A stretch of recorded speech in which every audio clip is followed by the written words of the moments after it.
What's up guys? Forget about the iPhone X. Today I'll be showing you the iPhone X China edition. This one's better than the real one, even before that one's been announced, just because you can get it now. You don't have to wait for months. You don't have to pay thousands of dollars to buy this. For just $300, you guys can own the latest and greatest China edition iPhone X or iPhone 8, whatever you want to call it. So let's go ahead and unbox the latest offering. This is actually the most expensive clone I have ever purchased from China. $300. Usually they're about $100.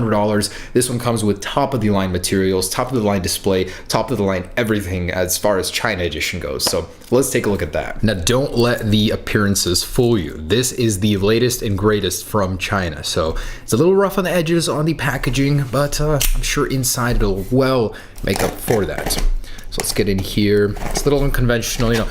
They save on the packaging quality to bring you a better product. At least that's why I think they're doing this. So, popping this in, let's see.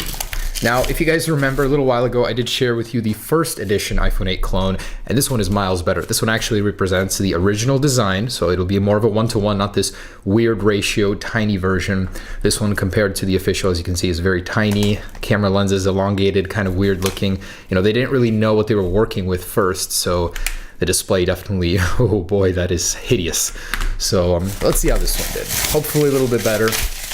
Packaging is different already. Ooh. And here it is. Very nice. So definitely more representative of the final product here. Camera sensors are looking a little funky, both of them the same size. They will not be the same size on the original. One of them is going to be slightly bigger than the other, just a little bit. But here it is, iPhone.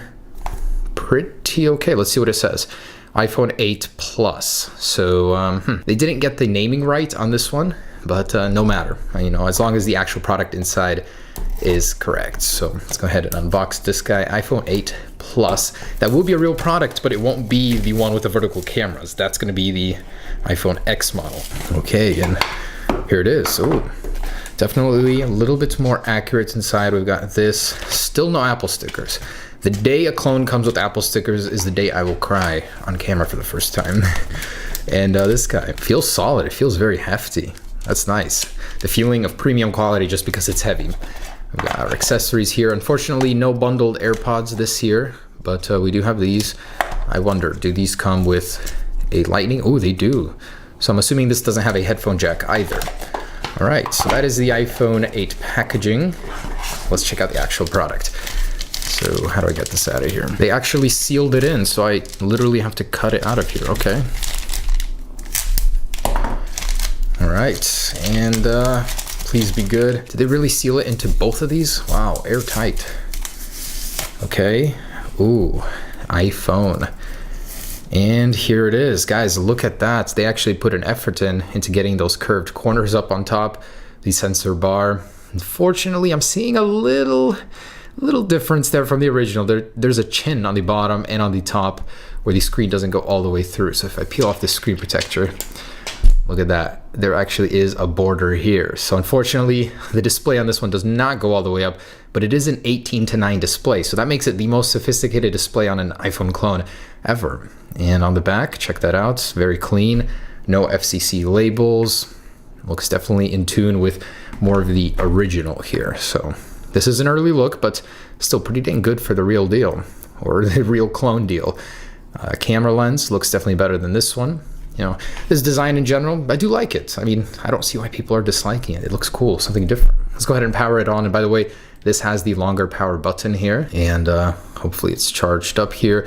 On the bottom, we got our lightning port, stereo, well, just speakers for now, and then this one might have a stereo speaker up here, who knows.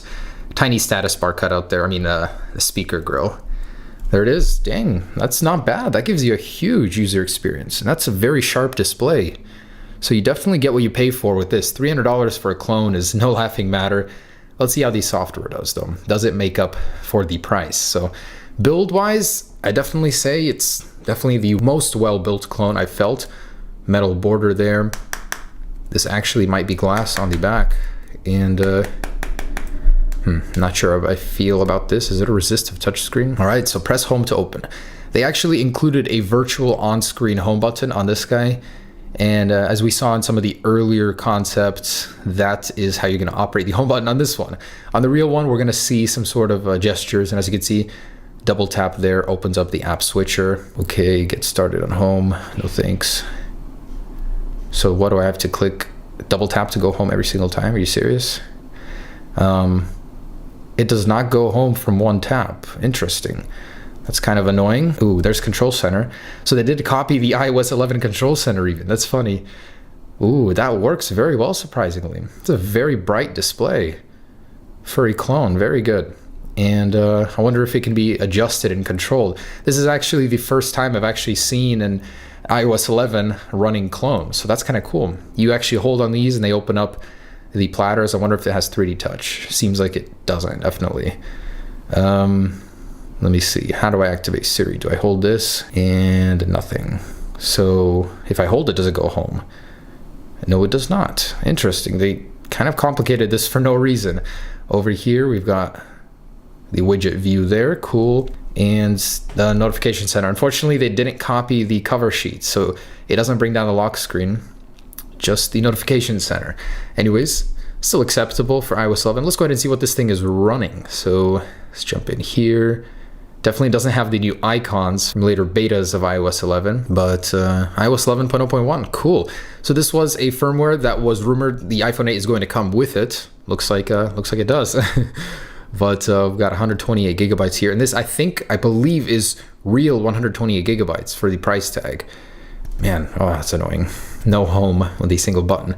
Even the App Store icon is not changed. The Maps is the old one. It's not the real deal, unfortunately. But it does look very good. I like how they blended the corners. Looks very sharp. So the display is pretty clean on this guy. The OS is there. Let's see what each one looks like. So that's the camera, the music player here. Wow, they really went above and beyond to copy all of those. That's cool. Let's see if they got the new App Store or if that's just a Play Store. Oh, wow. That's cool. That's the first time I've ever even saw a cloned App Store. Let me connect it to Wi-Fi and see if it actually works. Oh, home button started working. Okay, cool. That is actually amazing. The amount of effort these guys put to trick you into thinking that's a real App Store is amazing. So they have some sort of custom App Store on here with the very same look, and at least the features works. Categories, yeah, so this thing actually works. You're not gonna find all the apps you want in here, but that is pretty neat. They got the animations even, so the animations very similar to the ones currently in iOS 11. Let's see the lock screen. Press home to open. Oh, whoa, what? So you can actually slide it to the camera and it unlocks the device? Oh, no, it doesn't. Just a weird glitch. All right, that's kind of interesting. It's just funny for me to go through this and see how they program this thing compared to the real deal. And look, here is the real App Store. So if you want the Play Store, not the BS one over here, you're gonna find that in the extras. So what else? What else could I show you guys? I got Safari, definitely cloned that one. The phone application. Let's see if they got a dark mode in here. Did these guys put a dark mode in before Apple even? Unfortunately, none of that. And automatic backlight setting is still in here. They didn't move it. Let's see what kind of wallpapers they got in here. If they got the same. Yeah, they actually got the same. So none added, none removed either. That's funny. They even copied the iOS 11 calculator look. So that attention to detail certainly is there. Unfortunately, I wasn't able to get Siri working, which I'm sure they don't even have. It'd probably be a Google Now overlay. Let's go ahead and see how fast this thing is and what it's actually running. And they do actually have a fake 3D touch. So you hold and long press on an icon. I'm guessing if you keep pressing it, you can wiggle it. Or no, I guess not. You can't wiggle that one, but you can wiggle others that don't have that menu. And it's pretty responsive. Sorry, I keep getting distracted here, but this is hilarious. They actually want you to believe that Touch ID is working on this virtual home screen button. So it's scanning it, adjusting my grip. And what a dream this would be if this was real, but that'd be so funny. A clone comes to market with an under the screen embedded fingerprint sensor before Apple. And let's go ahead and see if this works. And I tried to see if there was any iris sort of facial unlock system. Unfortunately, there isn't. And did it work? Why are you not scanning my fingerprints? I guess not. It's all a fake. It does not actually let you. And unlike Apple, it lets you take off the fingerprint without putting your passcode in even. All right. Got Android 6.0, even the Galaxy Note 8 clone I saw a little while ago had something newer. Ooh, 1.3 gigahertz. Hey, at least they're honest. At least they're honest. And 962 megabytes, so 1 gig of RAM. Let's run that benchmark. Don't have high hopes for this one though. And I'm sorry guys, I tried twice. Halfway through the benchmark being completed, it just crashes and I have to restart and nothing happens. That should tell you enough you need to know about the performance of this guy. If you're buying it, definitely don't do it for the performance aspect. So let's go ahead and take a look at that camera. I'm hoping that this will be a next generation experience with a vertical camera. All right, just kidding guys. On the real one, yes, this one, I bet this one is a fake on the bottom. It looks like a dud. But we'll open it up and take a look in just a second. All right, so I'm starting from a dark to light environment, and wow, look at that motion blur. This is just walking down. If I stand still, it's still hard for it not to happen. Hard to believe that Apple changed these cameras at all, you know? I would expect a little bit more from a vertical lens camera. Should be doing a little bit better. Let's do some panning here, up, down to light. Oh my gosh. How is this worse than the last clone? That is truly awful. Oh my goodness. So if you're buying this for the camera, just know this literally should not even be defined as a camera. It is so bad. And the front-facing camera, hard to say it's any better. I don't even know what all of those little things are. I bet they're duds, but there it is. Also some pretty awful motion tracking blur there. Moving this thing, quality, oh boy, it's like VGA 480p max. Hoping the real one will be better than this. That is certainly one of the worst cameras I have ever used on a smartphone. The vertical orientation didn't help out much. Alright guys, next up, let's see if we can get an Antutu out of this guy. And once again, another failure. I have never had this where a device just simply refuses to do a test, both on Antutu and on Geekbench. It keeps restarting from the beginning here. So I cannot give you an accurate representation of how this phone performs via GPU or CPU, unfortunately. So that's not gonna happen. It just keeps restarting, as you can see right here. I'm gonna go back over and over. All right, so let's try and get in here. I don't know how difficult this could be, if this is real glass or not. I'll find out if I break it or not, but oh, there we go. Not too difficult. And here it is, so disassembly. Oh, so that is plastic, it's not glass. It's very different inside from other clones that I've seen actually. They're using a different color. Usually they use a green silicon. Camera is really tiny up there in the corner. Very neat battery, not those usual silver plated. It looks very clean inside, I like that. For a clone, that's very impressive. So this one is more reminiscent of an iPhone inside. Usually they're split up with a whole logic board down here and then the battery up here or vice versa. And this one is all over the place. It's kind of cool. Can't tell if this is a dud though. Most likely it is, as the camera is straight awful. We have a little slot here for an SD card if you want to expand your storage. Made it easy for you. So overall, pretty cool. All right, guys, so there it is, the iPhone 8 Plus or iPhone X clone before the official release. Hope you enjoyed that.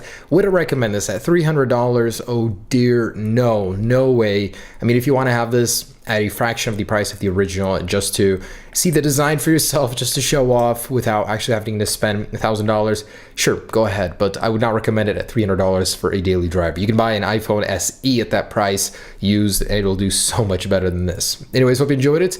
As always, just a funny clone video, nothing meant to be used as an original. Hopefully they'll have some better clone versions in the future, but this is the best iPhone 8 clone yet. Peace.